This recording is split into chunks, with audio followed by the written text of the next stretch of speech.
DIJONai Carrington is looking around the room like, oh my God, I've never been in this much fire.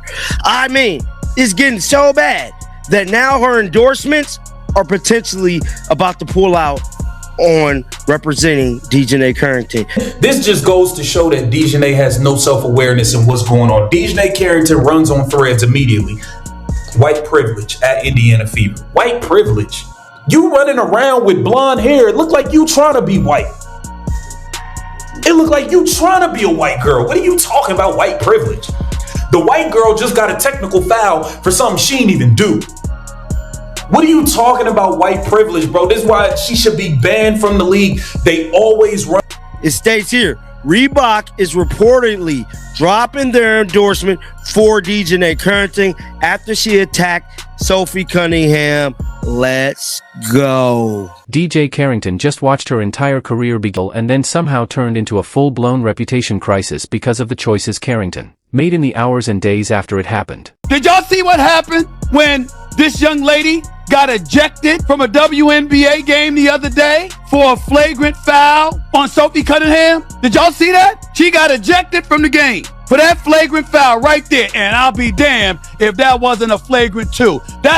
She mugged her. Damn near came across like decapitating her, for crying out loud. That was definitely a hard foul. Make no mistake about it. Nobody can argue about it. You can say what you want. We know what we saw. No way around it. The DIJONai Carrington foul was clearly unnecessary. It was a flagrant foul penalty too. It was absolutely positively correct call. It was called the flagrant two. That's a flagrant two every single damn time in the NBA and the W. Late in the first quarter of a nationally televised game between the Chicago Sky and the Indiana Fever, Sophie Cunningham took off on a fast break for what should have been an easy layup. Instead, DJ Carrington came from behind and caught her across the head and neck, sending Cunningham crashing to the floor. Officials reviewed it, as she already knew this one was going to follow her around for a while. DIJONai Carrington tweeted out white privilege from the locker room of a game that she was playing in. Get this, she fouled Sophie Cunningham hard. Sophie Cunningham, obviously a white person, fouled her hard. Flagrant two, gets ejected, goes to the locker room and tweets out white privilege in the middle of the game. Now here's the kicker to me.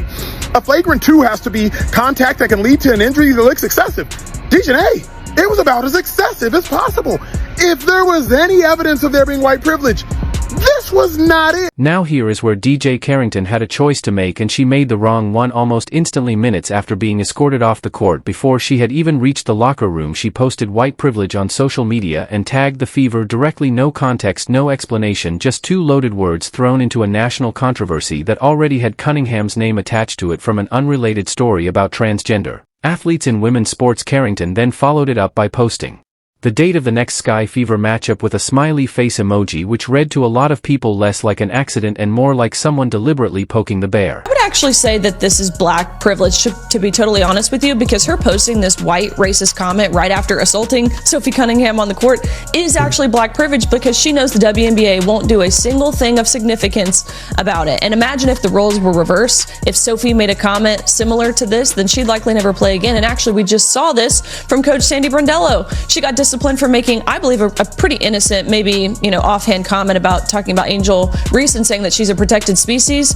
She was suspended and disciplined. And I think if that's the standard, then DIJONai should. Think about the optics of that sequence. For a second, a player gets ejected for a flagrant foul, and instead of taking a breath, she immediately reaches for one of the most loaded phrases in the modern cultural conversation and fires it off with zero explanation, whatever she actually meant by. Just wondering, is this all some sort of bizarre PR strategy to attract eyeballs, or is the WNBA fundamentally broken? No. That's you, because you're a good person trying to find some kind of rational reason for doing this other than what it is. It's pure and simple racism and hate. They're mad that the best player in the league is a heterosexual white woman. Let's just be honest. She's not one of the confidants in their creed. And so therefore it's been a concentrated effort to go after her. Even her head coach doesn't stand by. So, and I think it's hilarious, and at the same time, they don't know what a woman is. And I'm very proud of Freedom and the other gentlemen for finding out who they are. And I wish them the best. And hopefully the league will, since it's an all-tolerant league and their head coaches wear shirts about trans women count. Well, here's two. And I hope they give them their opportunity. And the young lady in France as well. So I think it's a league that has got away with being racist and disgusting to people, and now they're Americans are smart to it. So hopefully they get some of their own. But I wouldn't let my daughters watch. That post did not stay contained. It spread across basketball social media within hours, and suddenly it stopped being a story about a hard foul and became a story about race intent and whether Carrington was using a serious phrase to defend a dirty play. This is where her entire situation started spiraling, because instead of the conversation being about a flagrant foul that could happen to anyone, it became about whether DJ Carrington had just accused the officiating crew and by extension the league of bias with zero evidence to support it. National outlets picked it up, sports talk shows debated it the next morning, and none of that coverage was really about. If we are paying attention to what DIJONai Carrington did to Sophie Cunningham, it was not a race-based decision. And to call that a white privilege-based foul is to completely undermine the term of white privilege and to also completely ignore the rules in basketball. You hit her in the head, you drew blood, you didn't connect with the ball at all whatsoever. So to me, it was just very ignorant and to some degree asinine by DIJONai Carrington to suggest that that call was based on white privilege. Have we seen examples of white players make that same foul and get away with it? Yes. Have we seen examples of black players make that same foul and get away with it? Yes. There was no white privilege involved in that specific call. DIJONai, you hit her in the head and you drew blood. Then the Backlash found a face. Former NFL player and media personality Emmanuel Acho went on his own show and torched the post directly. You hit her in the head, you caused bleeding, you didn't touch the ball at all. Acho called it very ignorant and, in his words, asinine to frame that specific foul as a product of white privilege. That's a heavyweight in sports media on camera, using words like ignorant and asinine about a WNBA player days after her ejection. That's not a random internet troll, that's someone with a real platform putting Carrington's judgment on trial in front of a massive audience. And once a clip like that starts circulating, it becomes the soundbite that follows a player around far longer than the original foul ever would have on its own. And here's where DJ Carrington tried to backtrack, except the way she did it made things worse instead of better. Rather than clarifying her original post calmly, she fired back at Acho directly on X, writing, "I've never once claimed that the assessment of the foul was white privilege. That was your assumption. Try exercising your critical thinking skills. I know you studied psych." She kept going, people defending her and not the people going after her. If anything, it added a second controversy on top of the first one, because now the story wasn't just about the original post, it was about how combative and unclear her response to basic criticism had been. Fans who might have given her the benefit of the doubt after the foul itself started souring on her here in this